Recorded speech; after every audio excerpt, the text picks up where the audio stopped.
अच्छा, पहली बात तो मैं बहुत कॉम्प्लीमेंट देना चाहता हूँ फखर साहब को। इन्होंने कश्मीर के बारे में पूरा बताया। अच्छा, जो बताया ऐसे बताया कि मुझे लगा वहीं पे खड़े होंगे। अच्छा फखर साहब, आप ना वैभव तो गए हैं कश्मीर, काफी घूमे भी हैं, 20-25 दिन वहां पे। मैं वहां पे काफी टाइम से, मैं साल दर साल से जाता आ रहा हूँ। तो मैं आपको बताता हूँ कि जो इंटेलिजेंस गैदरिंग जो होती है, डिटेल में नहीं जाऊंगा, बट मैं आपको मोटा मोटी बता दूं। इसमें कई चीजें होती हैं सर। सिर्फ आप ऐसा नहीं कि फौज से परेशान है या फौज ने किसी को परेशान कर रखा है, तशद्दुद हो रही है, इसलिए ये नहीं होता उसमें। जो भी पाकिस्तानी आर्मी का भी अगर देख रहा होगा ना प्रोग्राम, तो वो भी समझ जाएगा कि वो चाहे मुझे पब्लिकली सपोर्ट करे ना करे, लेकिन उसको पता है कि फौज कैसे करती है, क्योंकि उसकी फौज भी वैसी करती है, अमेरिकन फौज भी वैसी करती है, और सारी फौजें वैसी करती हैं। मोडस ऑपरेंडी सबका एक जैसा होता है। हाँ, कुछ फौज ज्यादा चाबी लगा सकती है, कुछ कम लगाती है, but basically it's the same thing. ऐसा होता है जी कि सोर्सेज होते हैं, ठीक है, कुछ सोर्सेज मोटिवेशन से आते हैं। फॉर एग्जाम्पल, लश्कर या जैश की लड़ाई हुई, आपस में लड़ाई होती है, आईएसआई पैसे देता है, तो आईएसआई उसको पैसे देता है जो इंडियन आर्मी पे ज्यादा अटैक करे या ज्यादा कोई पॉपुलर हो वहां पे, जो ज्यादा रिक्रूट अट्रैक्ट कर सके। तो कैसे आप करेंगे? आपस में एक दूसरे को निपटाते हैं, ये भी सच है। तो जैसे जैश वाले ने लश्कर वाले को मार दिया, ठीक है, उसका भाई बदला लेगा। उसका भाई कैसे बदला ले? अब तंजीम ज्वाइन करके तो बदला नहीं ले सकता, क्योंकि फिर आपस में वहां पे पाकिस्तान में इनकी दोस्ती हो जाती है। तो फिर ये लोग क्या करते हैं ना, फिर ये लोग क्या करते हैं कि ये लोग अपना क्या करेंगे कि एक मुखबर बन जाएगा फौज का, कि मेरे भाई को मार दिया, मेरे बाप को मार दिया, फॉर एग्जाम्पल। फिर कोई कुछ करेगा, कोई कहता है कि नहीं साहब मुझे तो पैसा चाहिए। लालची लोग भी होते हैं, हिंदुओं में भी लालची होते हैं, मुसलमान में भी लालची होते हैं, ठीक है। पर मैंने एक बात देखी, आप प्लीज मेरी बात माइंड मत करिएगा, मैंने आज तक किसी को ये बोलते नहीं देखा, मजहब का हवाला देके किसी हिंदू को, कि मैं हिंदू हूं, मैं झूठ नहीं बोलूंगा, मैं लालच नहीं करूंगा, मैं हिंदू हूं। मैंने आज तक नहीं बोला, मैं देखा।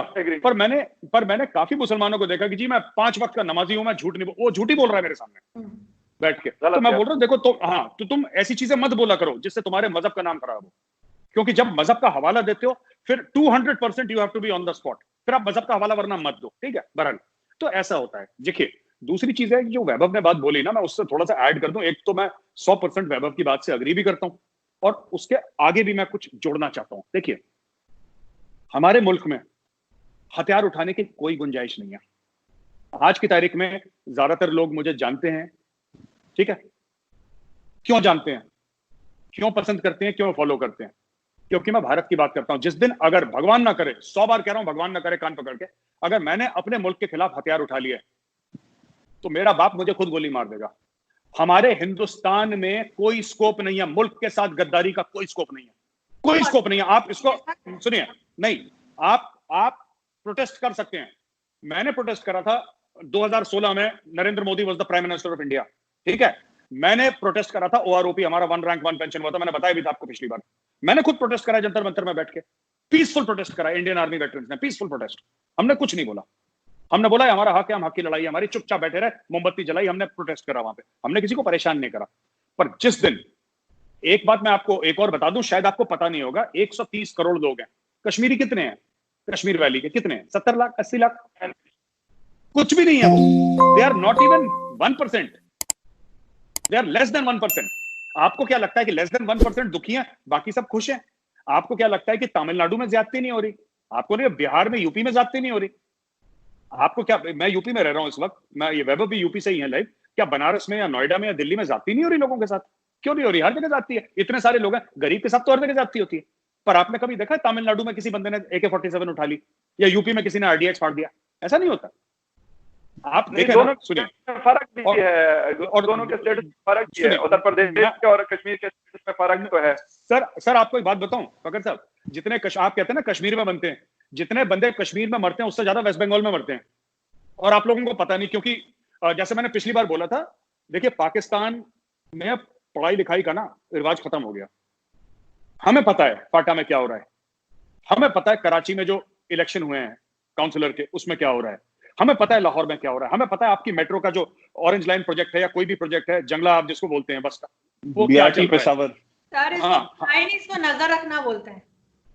नहीं, हम लोग पढ़ते हैं उसके बारे में, हम लोगों को इंटरेस्ट है।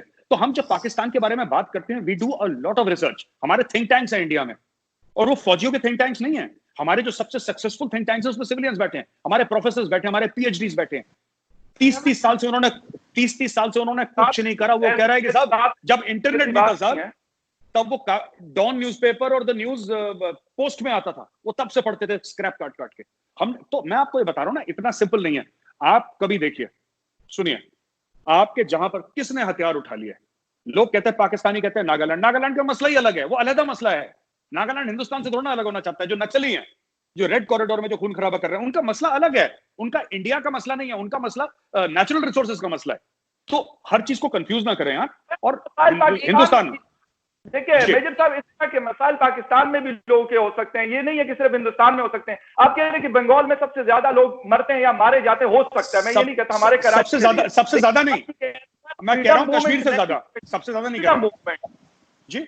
लेकिन देखें ना, जैसे वैभव जी, अब आपको जो जिसमें इंटरेस्ट होगा, तो जाहिर अगर किसी को इंडिया में इंटरेस्ट है या इंडिया पाकिस्तान रिलेशन में इंटरेस्ट होगा, तो वो पढ़ेगा, वो देखेगा भी कि क्या हो रहा है क्या नहीं हो रहा है। हर एक के अपने इंटरेस्ट होते हैं। आप ये नहीं कह सकते कि किसी को साइंस में इंटरेस्ट है या मैथ्स में या किसी और सब्जेक्ट में है तो वो जाके इंडिया पाकिस्तान रिलेशन पढ़ना शुरू कर देगा।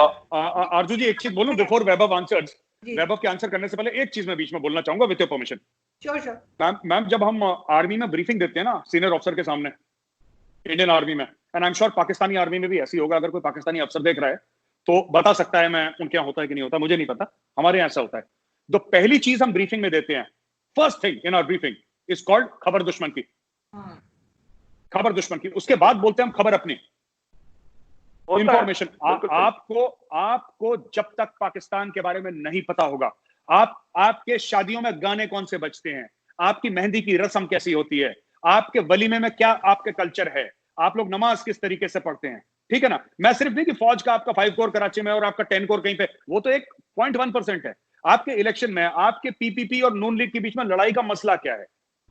आप जब पाकिस्तान को घुस के उसके रेशे रेशे में घुस के आप स्टडी करेंगे, तब आपको एक क्लियर फैब्रिक। मैं एक बात बताता हूं, जो डिफेंसिव ऑफेंस के वीडियो वैभव बनाते हैं, ठीक है, वो क्यों पॉपुलर हो रहे हैं इतने इंडिया में? इसलिए नहीं कि हम उठ के पाकिस्तान को गाली देना तो, या इंडिया को गाली देना तो, कोई भी अपना पाकिस्तान या इंडिया में यूट्यूब चैनल बनाए, आप दिन भर गाली दो। जो एनालिसिस होता है ना, एनालिसिस जिसको हम ऑसेंट बोलते हैं ना, जिसको ओपन सोर्स इंटेलिजेंस भी बोलते हैं हम लोग, कि ओपन सोर्स में आपको बहुत कुछ मिलता है, उसका एनालिसिस क्या होता है, तो वो पढ़ने लिखने का। तो हम जो कहते हैं ना, कि आप लोग कहते हैं, जैसे फकर साहब ने अभी बोला कि साहब कश्मीर में तो फ्रीडम स्ट्रगल है, आप मानते हैं, आप मुबारक है आपको, मैं आपको मना नहीं करूंगा। अगर आप कहते हैं कश्मीर में फ्रीडम स्ट्रगल हो रहा है, ठीक है साहब, आप मानते हैं तो ठीक है। बलूचिस्तान में भी फ्रीडम स्ट्रगल हो रहा है, आप भी मान लें। नहीं, ऐसा कुछ नहीं हो रहा, नहीं हो रहा बलूचिस्तान में। चलिए कोई बात नहीं, मेरे दिमाग इंसर्जेंसी को बिल्कुल मैं डिनाई नहीं करता। मैं फाटा की इंसर्जेंसी को मैंने डिनाई नहीं किया, वहां पे ऑपरेशन हुए, बिल्कुल हुए, 15 साल इंसर्जेंसी वहां पे रही है। बलूचिस्तान में इंसर्जेंसी पहले बहुत ज्यादा थी, अब कम हुई है। अब मैंने कहा कि पहले अगर बलूचिस्तान के 10 डिस्ट्रिक्ट में थी, तो अब 2 या 3 डिस्ट्रिक्ट में रह गई है, वो होती है, उसको मैं अगर डिनाई कर भी लूंगा। अच्छा, मतलब मैं एक सवाल पूछ लूं, मैं एक सवाल पूछ लूं फकर यूसुफजई से या फिर आरजू काज़मी से, एक सवाल पूछ लूं मैं? एक बड़ा इंटरेस्टिंग सवाल है, और जो पाकिस्तानी भाई बहन हमें देख रहे हैं वो भी, वैभव आप हंसना मत इस सवाल में, मुझे पता है वैभव की ना हंसी छूटने वाली है थोड़ी देर में।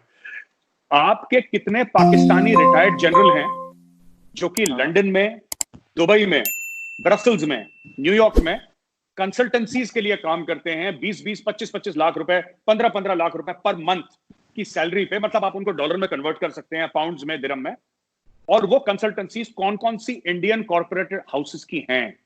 कौन से बड़े इंडियन कॉर्पोरेट हाउसेस हैं जिन्होंने अलग नाम से कंसल्टेंसीज खोल रखी है दुबई में, और पाकिस्तानी कोर कमांडर्स को और जनरल्स को उन्होंने एज कंसल्टेंट रख रखा है? आप, ये जनरल नॉलेज का सवाल है, आपको इसका आंसर नहीं पता होगा, आप जरा पता लगाइएगा। मैं आपको पता लगा बताऊंगी।